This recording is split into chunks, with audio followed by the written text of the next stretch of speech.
The kitchen sink had been dripping for 3 weeks, and at 2:30 in the morning, that steady plink, plink, plink felt like Chinese water torture. I couldn't sleep anyway. Hadn't been sleeping well since Vanessa started taking all these mysterious business trips. So I dragged myself out of bed, grabbed my toolbox from the basement, and got to work. The house was quiet, except for that damn drip. Our 1920s bungalow had character, sure, but it also had the plumbing to match. I'd restored most of it myself over the past 5 years, back when Vanessa and I were actually a team, back when she didn't lock her phone every time I walked into the room. Before we dive deeper into this story, I have one small request. Please subscribe, drop a like, comment, and hit that hype button to boost this channel so more people can discover these incredible Reddit stories. Just tighten the packing nut, I muttered, working the wrench in the cramped space under the sink. Like everything else in this house, Jake. Just needs the right pressure in the right place. The irony wasn't lost on me. I'd been Jake Carter, software engineer, devoted fiancé, and apparently world-class idiot for the better part of 2 years. 29 years old and still believing in fairy tales. Still thinking that when your girlfriend of 4 years says she loves you, she means it exclusively. The dripping stopped. Small victory. I sat back on my heels, wiping grease off my hands with an old rag. Vanessa's suitcase was packed by the front door, ready for her Bachelorette trip to Italy with her college friends. A week in Tuscany, she'd said. Wine tours and spa treatments. Just us girls, baby. You understand, right? Sure, I understood. I understood that she'd been giggling at her phone for weeks. I understood that our joint credit card showed charges for 2 plane tickets, not 1. I understood that she'd changed her laptop password and started taking calls in the bathroom. But hey, what did I know? I was just the guy paying for the wedding. The morning came too fast. Vanessa fluttered around the house like a butterfly on cocaine, checking and rechecking her bags, taking selfies in different outfits. Her travel blog had taken off in the past year. Vanessa Voyages had hit 50,000 followers, and she'd parlayed that into some decent sponsorship deals. Enough to justify the constant trips anyway. You sure you packed enough shoes for a wine tour? I asked, loading her oversized suitcase into my Honda Civic. The thing weighed about 40 pounds. You know me, baby. She kissed my cheek, leaving a sticky lip gloss residue. I like to have options. Options. Right.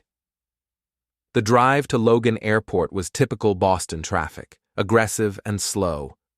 Vanessa spent most of it on her phone, texting and giggling. Every few minutes she'd show me a meme or a funny video, like she was trying to prove she wasn't hiding anything. The lady doth protest too much, I thought. So remind me who's going on this trip again? I asked as we pulled into the departure area.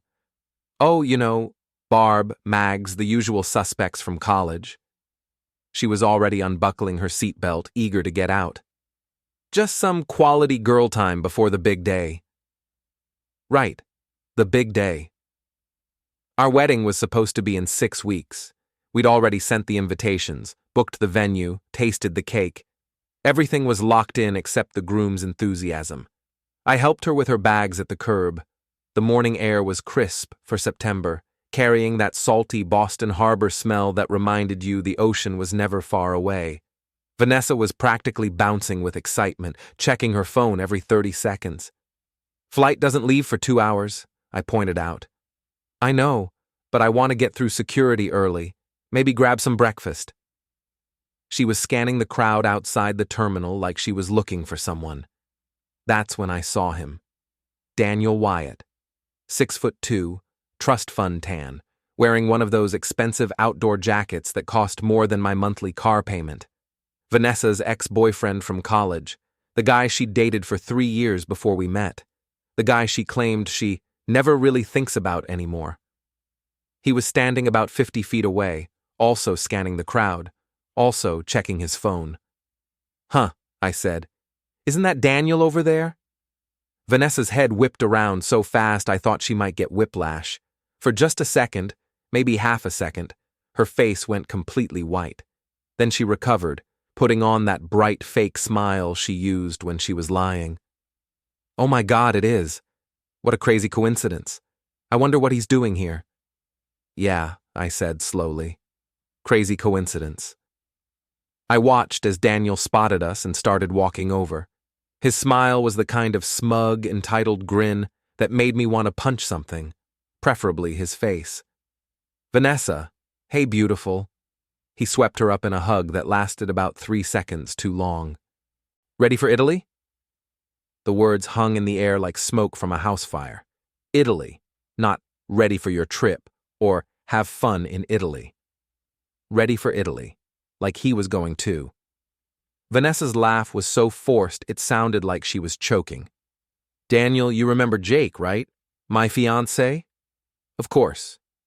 Daniel stuck out his hand with that same smug smile. Jake, good to see you again, man. Thanks for letting me tag along on this trip. I know it's supposed to be a bachelorette thing, but when Vanessa mentioned she was going to Tuscany, he shrugged like it was the most natural thing in the world. I shook his hand, probably a little harder than necessary. She didn't mention you were coming. Oh, it was kind of last minute, Vanessa jumped in. Daniel's been planning this adventure tour thing in Europe, and when he heard we were going to be in Italy, another fake laugh. Small world, right? Small world. Right. I looked back and forth between them. Vanessa was fidgeting with her engagement ring, spinning it around her finger like she always did when she was nervous. Daniel was checking his phone again, that satisfied smile never leaving his face. The pieces clicked into place like tumblers in a lock.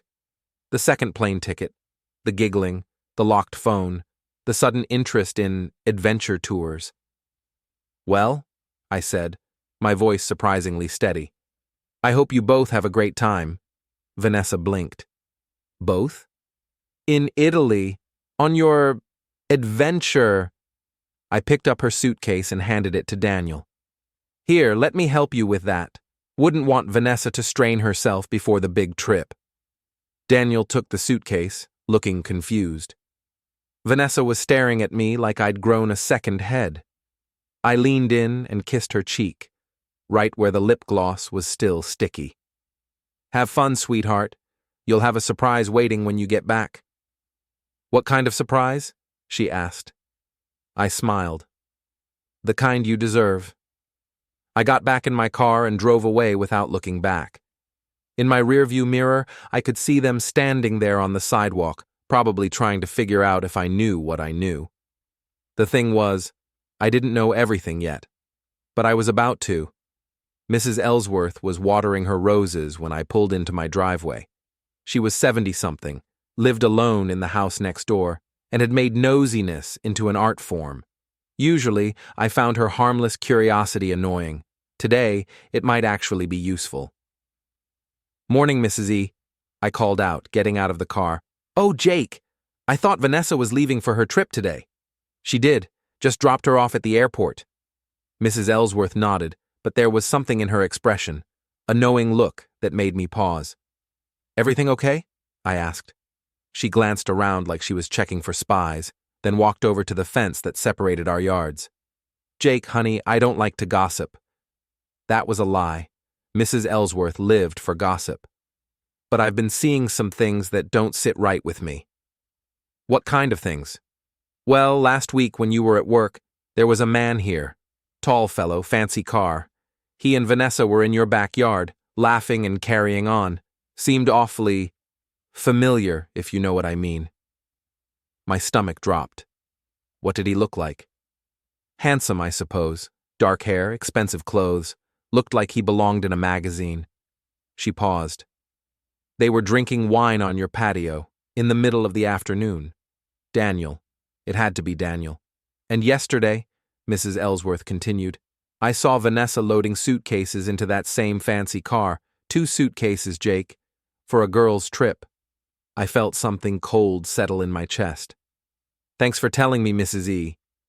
I hope I'm wrong, honey. I really do. So did I, but I was starting to doubt it. Inside the house, everything looked normal. Vanessa's coffee cup was still in the sink from this morning. Her travel magazines were scattered across the kitchen table. The wedding planning folder was still sitting on the counter, full of vendor contracts and seating charts. I went upstairs to our bedroom and sat down at Vanessa's laptop. She'd left it behind, probably figured she wouldn't need it with her phone and tablet. The screensaver was a photo of us from last Christmas, both of us grinning in front of my parents' tree. We looked happy. We looked like people who were actually in love. I typed in her password. It used to be our anniversary, May 15th, 2019, the day we moved in together. But that didn't work anymore. Neither did her birthday or mine. I tried a few variations, then sat back and thought, what would Vanessa use as a password now? On a whim, I tried Italy 2024. The desktop opened up. My hands were shaking as I opened her email. The first thing I saw was a confirmation from Alitalia. 2 tickets to Rome departing today. Vanessa Russo and Daniel Wyatt, seats 12A and 12B. I kept scrolling. Hotel reservations for 2 at a romantic villa in Tuscany. Dinner reservations for 2 at expensive restaurants. A rental car booked under both their names. This wasn't a last-minute addition to a girl's trip. This was a romantic getaway that had been planned for weeks. But it got worse. I found a folder labeled DW buried in her documents. Inside were photos. Lots of them. Daniel at the beach. Daniel hiking. Daniel in our kitchen, shirtless, coffee mug in hand. And then there were the photos of them together. Kissing. Touching. In positions that made it very clear they'd been doing more than just planning travel itineraries. The timestamps went back months. Some of them were taken right here in our house, in our bedroom while I was at work. I found text message screenshots too, conversations that made my skin crawl. Can't wait to get away from this place, Vanessa had written. Jake's so boring. All he does is work and fix things around the house. You deserve better, Daniel had replied. You deserve adventure. You deserve someone who can give you the world. 6 more weeks, and I'm free. After the wedding, I'll have access to his savings account. Then we can really start planning our future. My vision went red. I had to read that message 3 times before it sank in. She was planning to marry me for my money. The wedding wasn't the end goal. It was a stepping stone. She was going to clean out our joint accounts and run off with her adventure boy. I kept reading. The messages got more explicit, more detailed about their plans. They'd been meeting up for months, sometimes at hotels, sometimes at our house. Daniel had been staying here while I was at work, eating my food, sleeping in my bed, planning my financial ruin with my fiancé. The latest message was from this morning, sent right before we left for the airport. Jake doesn't suspect a thing. This is going to be the best week of our lives. I closed the laptop and sat in the silence of my bedroom. Our bedroom. The room where I'd been sleeping next to a stranger for months without knowing it. My phone buzzed. A text from my sister Evelyn. How was the airport drop-off? Bet you're going to miss her. I stared at the message for a long time before typing back, actually, I think I'm going to be just fine. Then I called my best friend Marco. Jake, what's up, man? Shouldn't you be at work? I need a favor, I said. A big one. Name it. I need help moving some furniture. Today. Moving furniture? Dude, didn't Vanessa just leave for her trip? Isn't this supposed to be your week to relax and eat pizza in your underwear? Change of plans, I said. I'll explain when you get here. But Marco, bring your truck. Marco showed up an hour later with his pickup truck and a confused expression.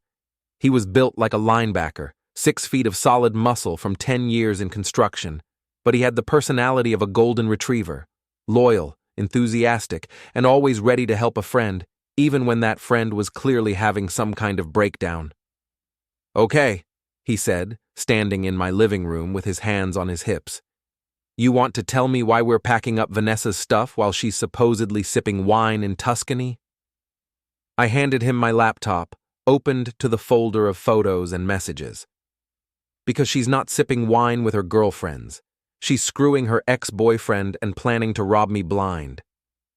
Marco's expression went from confused to angry in about 3 seconds. He scrolled through the evidence, his jaw getting tighter with each photo. Jesus Christ, Jake. How long has this been going on? Months, apparently. Maybe longer. I was already pulling clothes out of her dresser, stuffing them into garbage bags. The whole wedding was a setup. She was going to marry me, clean out my accounts, and disappear with Prince Charming. That manipulative little... Marco caught himself.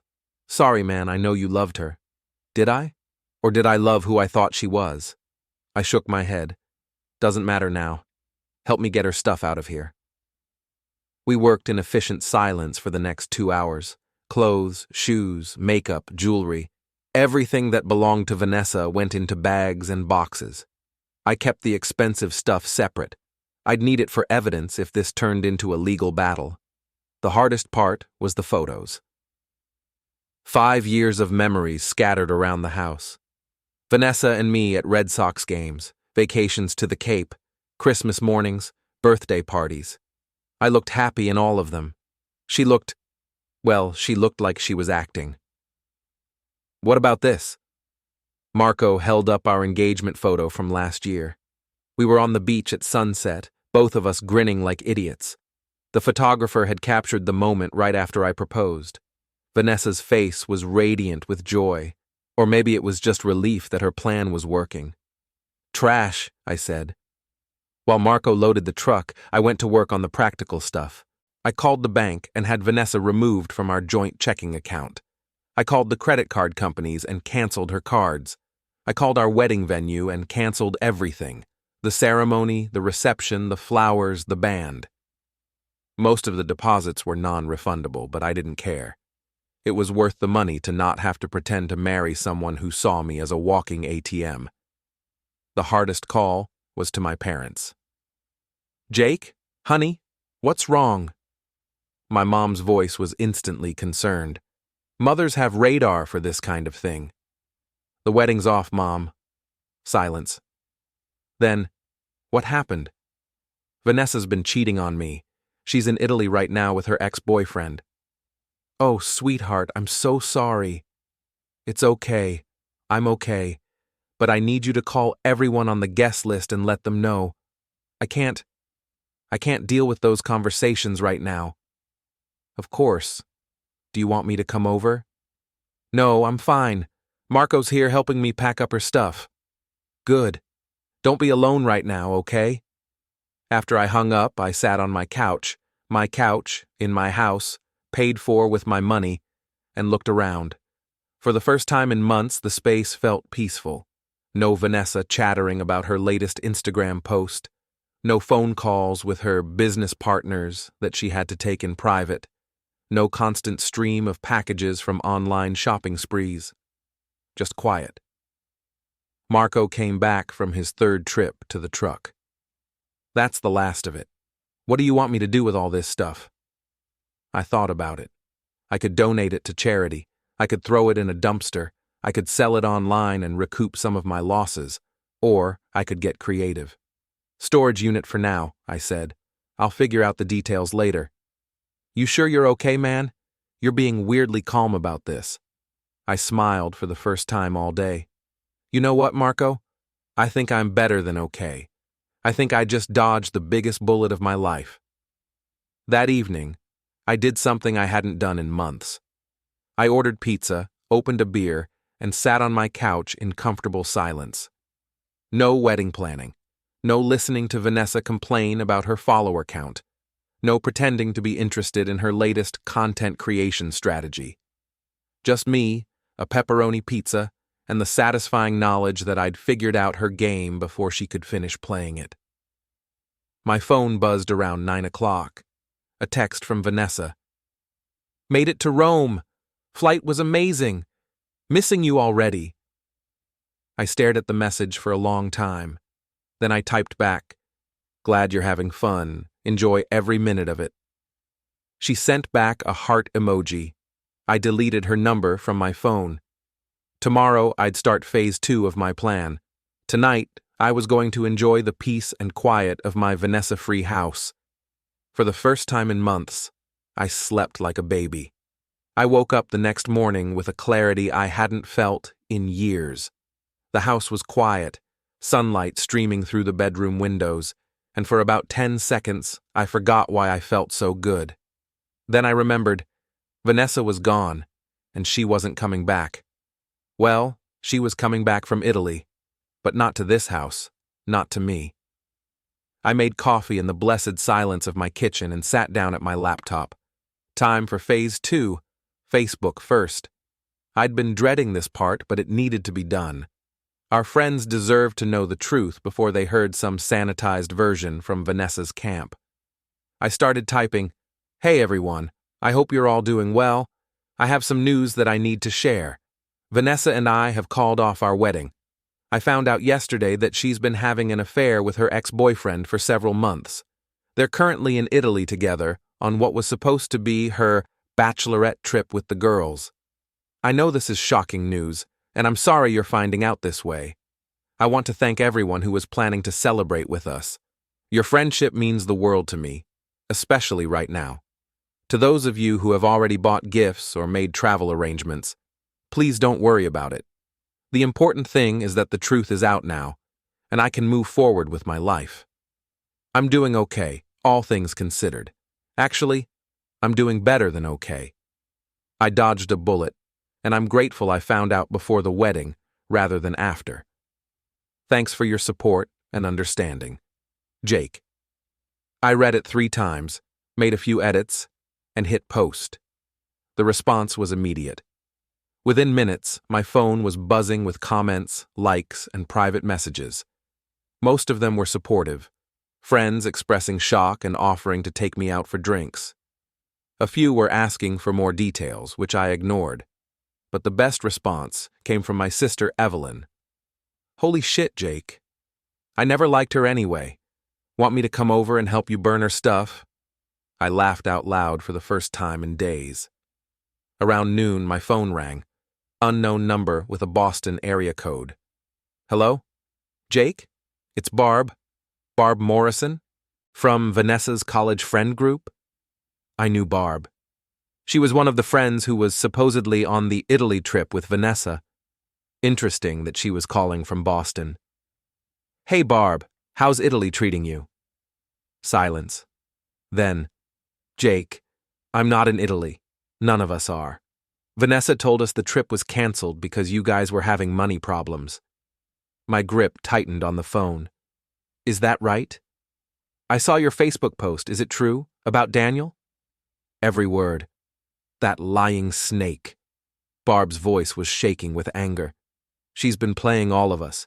She told me you were controlling and jealous, that you didn't want her to travel with her friends. She said she had to sneak around just to maintain her friendships." Sounds like she was sneaking around all right, just not with her friends. "Jake, I'm so sorry. If I had known..." "It's not your fault, Barb. She fooled me too, and I lived with her." After I hung up, I felt a grim satisfaction. Vanessa's web of lies was already starting to unravel. She'd told different stories to different people, and now that the truth was out, those stories weren't adding up. My phone buzzed with a text from an unknown number. "This is Mags. Barb gave me your number. We want to help. Vanessa screwed us over too." Then another text from a different number. "Jake, it's Tom Bradley. Saw your post. That sucks, man. But I have to ask, did you know she was hitting on me at your birthday party last month?" And another, "Dude, this is crazy. Vanessa tried to get me to invest in some travel blog scheme last week. Said you were on board but wanted to keep it quiet for tax reasons. I almost wrote her a check." The picture was getting clearer. Vanessa hadn't just been cheating on me. She'd been scamming our entire social circle. The travel blog, the sponsored content, the constant requests for business investments from friends. It was all part of some larger con game. I spent the afternoon documenting everything. Screenshots of messages, photos, financial records. If Vanessa thought she was going to come back from Italy and play the victim, she had another thing coming. Around 5 o'clock, Marco showed up with a 6-pack of beer and a grin. "Saw your Facebook post," he said, handing me a bottle. "Subtle as a brick through a window. I like it. Seemed like the best way to get ahead of whatever story she was planning to tell. Smart. How are you holding up? Honestly? I feel like I've been living in a fog for months, and it just lifted. I took a sip of beer. I keep thinking about all the signs I missed. The locked phone, the mysterious expenses, the way she always had an excuse for everything. Don't beat yourself up, man. Sociopaths are good at what they do. Is that what she is? A sociopath? Marco shrugged. I'm not a doctor, but she lied to your face for months while planning to rob you blind and run off with another guy. If that's not sociopathic behavior, it's close enough. We were interrupted by a knock at the door. Mrs. Ellsworth stood on my porch, holding a casserole dish and wearing a satisfied expression. I brought you some lasagna, she said. Figured you might not be in the mood to cook. That's very kind of you, Mrs. E. Also, she lowered her voice conspiratorially, I wanted you to know that I've been keeping a little diary of all the comings and goings at your house. Dates, times, license plate numbers, just in case you need it. I stared at her. You've been surveillance on my own house? A woman my age doesn't have much excitement in her life. I have to take it where I can find it. She handed me the casserole. That Daniel character has been here 17 times in the past 2 months. Always when you were at work. Always stayed at least 3 hours. Marco whistled low. Mrs. E, you're like the neighborhood CIA. I prefer to think of myself as a concerned citizen. She patted my arm. You're a good boy, Jake. You deserved better than that little trollop. After she left, Marco and I sat on my porch drinking beer and eating homemade lasagna. The sun was setting over the harbor, painting the sky in shades of orange and pink. For the first time in months, I felt genuinely relaxed. So what's the plan now? Marco asked. Well, Vanessa's coming back in 6 days. I figure she'll try to play innocent, act like nothing happened. Maybe claim it was all a misunderstanding. And you're going to... I smiled. I'm going to be ready for her. My phone buzzed. Another text from Vanessa. Having the most amazing time. Tuscany is gorgeous. Can't wait to tell you all about it. Love you. I showed the message to Marco. He shook his head. Unbelievable. She's still playing the part. Not for much longer, I said. Not for much longer. Vanessa's flight was supposed to land at Logan at 3:47 p.m. on Sunday. I knew this because I'd found the itinerary on her laptop. What she didn't know was that I'd be waiting for her. Not at the airport. That would have been too easy. Instead, I'd prepared a welcome home surprise that she'd never forget. I spent Saturday morning at Home Depot, buying supplies for a little home improvement project. Nothing destructive, nothing illegal. Just some modifications to make sure Vanessa's homecoming would be memorable. Marco came over to help, along with my sister Evelyn, who'd driven up from Providence specifically for the occasion. Evelyn was a nurse, which meant she had both a healing touch and a tongue that could strip paint. She'd never liked Vanessa, and now she was practically vibrating with anticipation. I still can't believe she thought she could get away with this, Evelyn said, helping me install a new deadbolt on the front door. Did she really think you were that stupid? Apparently. I tested the lock. It worked perfectly. The thing is, her plan probably would have worked if she'd been more careful. If she hadn't gotten sloppy with the Italy trip, I might not have figured it out until after the wedding. When it would have been too late, Marco added. He was setting up a folding table in my front yard, arranging items on it like a yard sale display. Except these weren't items for sale, they were Vanessa's belongings, along with printed copies of all the evidence I'd collected. You sure about this public display approach? Evelyn asked. It's pretty nuclear. She made it public when she lied to our friends and tried to turn them against me, I said. Besides, I'm not doing anything illegal. It's my property, my yard, and my stuff she's been stealing. At 2:30, I got a text from Vanessa. Landing soon, can't wait to see you. I texted back, can't wait to see you too, I'll be here waiting. That was the truth, at least. By 4:30, cars were starting to slow down as they drove past my house. Word had gotten around the neighborhood about my display, and people were curious. Mrs. Ellsworth had positioned herself in her front yard with a lawn chair and a pair of binoculars, like she was watching a parade. At 5:15, Daniel's BMW pulled into my driveway. I watched from my living room window as Vanessa got out of the passenger side, looking tanned and relaxed. She was wearing a new outfit, something expensive and Italian, probably bought with my money. Daniel got out of the driver's side and they stood there for a moment, looking at the table full of her belongings. I could see Vanessa's mouth moving, probably asking Daniel what the hell was going on. He shrugged and said something back. Neither of them had noticed the printed photos yet. I opened my front door and stepped onto the porch. "Welcome home, sweetheart," I called out. "How was Italy?" Vanessa's head snapped up. Her smile was bright and fake, the same one she'd been using on me for months. "Jake, baby, what's all this?" She gestured at the table. "Are we having a yard sale?" Something like that. I walked down the porch steps slowly, enjoying the moment. Actually, it's more of a truth-telling session. Daniel stepped forward, puffing out his chest like he was going to protect Vanessa from something. "Look, man, I know this looks bad, but it looks exactly like what it is," I cut him off. "My fiancée screwing her ex-boyfriend while planning to rob me blind." Vanessa's fake smile faltered. "Jake, what are you talking about? I was on a girls' trip. You know that." I picked up one of the printed photos from the table, a particularly intimate shot of her and Daniel that had been taken in our bedroom. I held it up so she could see it. "Really?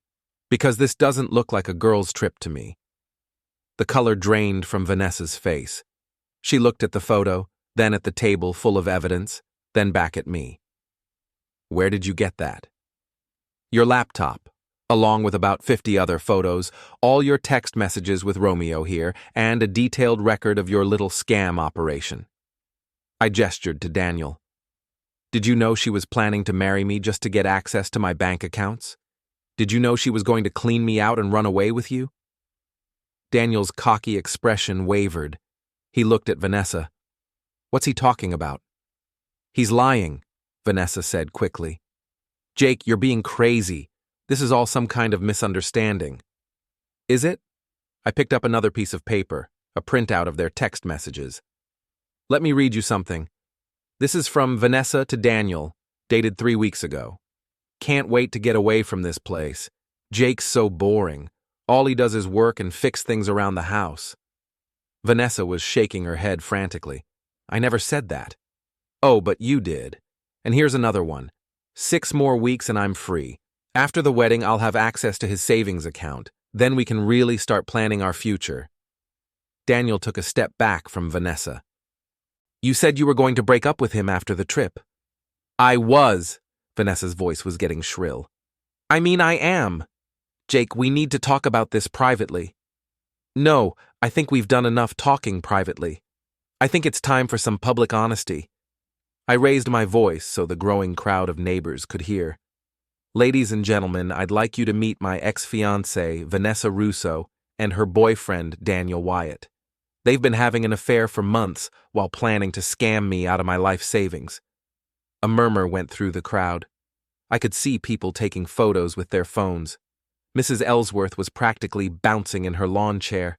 Vanessa looked around at all the faces staring at her, and something in her expression changed. The fake sweetness disappeared, replaced by cold anger. "You bastard," she hissed. "You can't do this to me." "Actually, I can. It's my yard, my house, and my life you tried to destroy." "Those are my things." She lunged toward the table, trying to grab the photos. I stepped in front of her. "Actually, some of those things are my things. Like this camera equipment that you bought with our joint credit card and put in my name for tax purposes." Daniel was backing toward his car. "Look, I don't want any part of this drama. Vanessa, you coming or not?" Vanessa looked back and forth between Daniel and me, and I could see her calculating, trying to figure out if there was still a way to salvage this situation.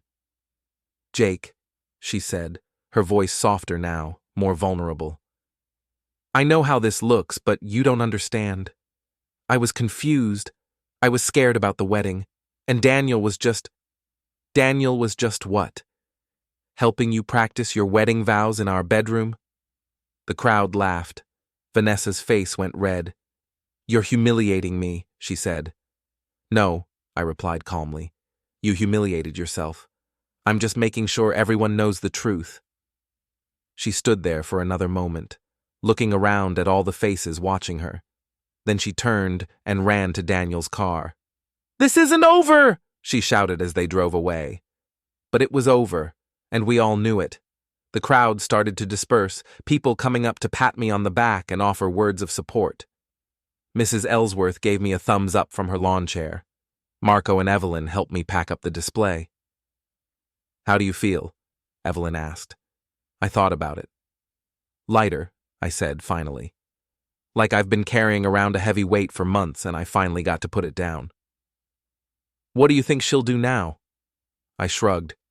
Probably try to play the victim on social media. Maybe claim I was abusive or controlling. But I've got all the evidence and all our friends know the truth now. That night, I sat on my porch with a beer, watching the sunset over the harbor. My phone had been buzzing all day with messages of support from friends and family. A few reporters had even called, wanting to interview me about the public breakup that was apparently trending on local social media. I ignored them all. I'd said everything I needed to say. For the first time in months, maybe years, I felt like myself again. Jake Carter, software engineer, homeowner, and newly single man with his whole life ahead of him. It was a good feeling. 3 days later, Vanessa tried to make her comeback. I was at work when she showed up at my house. Mrs. Ellsworth called to give me a play-by-play. She's got a locksmith with her, Mrs. E reported. Trying to get into your house. I told her you changed the locks, but she claims she still lives there. What did you tell the locksmith? I told him the truth, that she moved out over a week ago and doesn't live there anymore. I also mentioned that I have security footage of her loading all her belongings into another man's car. I didn't know Mrs. Ellsworth had security cameras, but I wasn't surprised. The woman was like the NSA of our neighborhood. The locksmith left, she continued, but she's still out there sitting in her car making phone calls. I left work early and drove home to find Vanessa's red Honda Civic parked across the street from my house. She got out when she saw me pull into my driveway. Jake, we need to talk. No, we don't. I walked toward my front door without looking at her. I know you're angry, but you're not seeing the whole picture. I stopped and turned around. Really? What part of the picture am I missing? Daniel and I, it's not what you think. It's complicated. It's really not complicated at all. You cheated on me, lied to me, and tried to steal from me.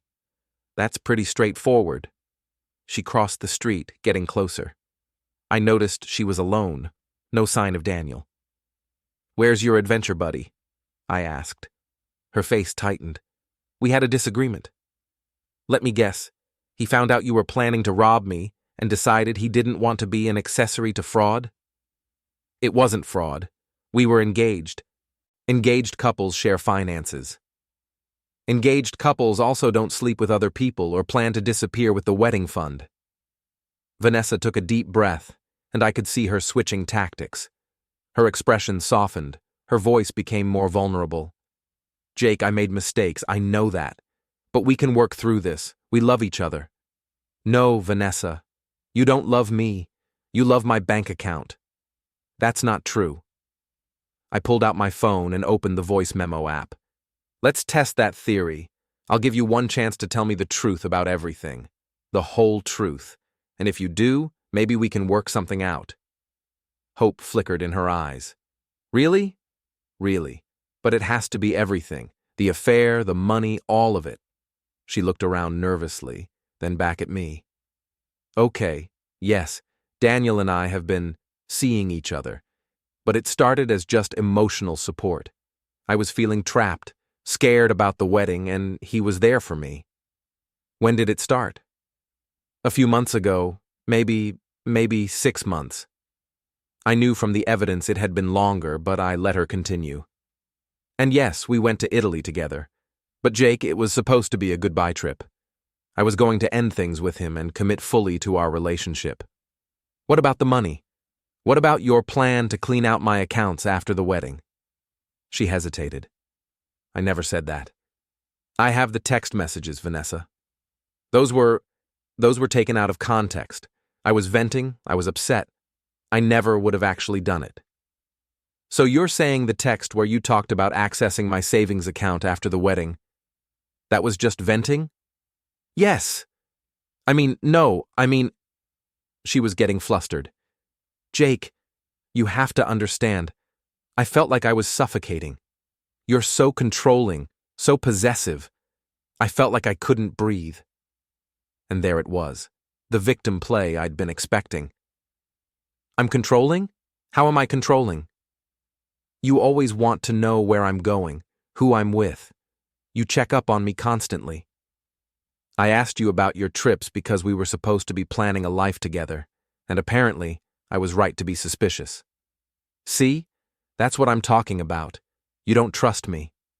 I trusted you completely until I found out you were cheating on me. But you were suspicious before that. You were always questioning my friendships, my business trips, my career. I stared at her, amazed. She was actually trying to rewrite history, to make herself the victim of my controlling behavior. Vanessa, you were screwing another man in our bedroom. You were planning to steal my money, and somehow this is my fault? I'm not saying it's your fault, but nothing. I held up my phone. Thanks for the confession, by the way. This whole conversation has been recorded. Her face went white. You can't do that. That's illegal. Actually, Massachusetts is a one-party consent state. I can record any conversation I'm part of. And you just admitted to adultery and conspiracy to commit fraud. I didn't admit to fraud. You admitted to planning to access my savings account after the wedding under false pretenses. That's fraud. She stood there for a moment, opening and closing her mouth like a fish out of water. You bastard, she finally said. You set me up. I gave you a chance to tell the truth. You chose to lie and play the victim instead. What do you want from me, Jake? What will it take for you to just leave me alone? I want you to disappear from my life completely. I want you to stop telling people I was controlling or abusive. I want you to take responsibility for what you did instead of trying to blame me for it. And if I don't? I smiled. Then I'll release this recording, along with all the other evidence I have, to everyone we know. Your family, your friends, your business contacts. I'll make sure everyone knows exactly who you really are. You wouldn't. Try me. She stared at me for a long moment, and I could see her weighing her options. Finally, her shoulders sagged. Fine. You win. This was never about winning, Vanessa. This was about the truth. She got back in her car and drove away. I stood in my driveway, watching her taillights disappear around the corner, and felt a profound sense of closure. My phone buzzed with a text from Marco. Beer? I'm buying. I texted back, make it 2 beers. I'm celebrating. That evening, sitting at the Harbor Master with Marco and Evelyn, I felt like a different person than I'd been a week ago. Lighter, freer, more like myself. So what's next? Evelyn asked. Dating apps? Speed dating? Joining a monastery? I laughed. How about just enjoying being single for a while? Maybe I'll travel. Maybe I'll renovate the house. Maybe I'll learn to cook something besides pizza and sandwiches. Sounds like a plan, Marco said, raising his beer. To Jake Carter, newly free man. To the truth, I replied. And to friends who stick around when things get messy. We clinked glasses, and for the first time in months, I felt genuinely happy. 2 weeks later, I got a Facebook message from Barb, one of Vanessa's college friends. Jake, I wanted you to know that Vanessa's been telling people you were emotionally abusive, and that she left you for her own safety. I just wanted you to know that none of us believe her. We all saw your evidence, and we know what really happened. Also, she tried to borrow money from 3 different people last week, claiming she was starting over after escaping an abusive relationship. Thought you should know. I screenshot the message and saved it with the rest of my evidence file, just in case. But I didn't need to use it. Within a month, Vanessa's lies had caught up with her. Her travel blog lost its sponsors when the truth about her business trips came out. Her social media following plummeted when people realized her entire life was a fabrication. Daniel apparently had dumped her the day after our confrontation and was now dating someone else. I heard through the grapevine that she'd moved back in with her parents and was working at a retail job in the mall. I felt bad for her parents, but I didn't feel bad for her. 6 months later, I was a different man living a different life. I'd renovated my kitchen, learned to make decent pasta, and started dating again. Nothing serious yet, but I was open to possibilities. The house felt like home again. My home, not a stage set for someone else's performance. And every morning when I woke up in my own bed, in my own house, with my own money safely in my own bank account, I remembered the lesson Vanessa had taught me. Sometimes the best thing that can happen to you is finding out who someone really is before it's too late, or it's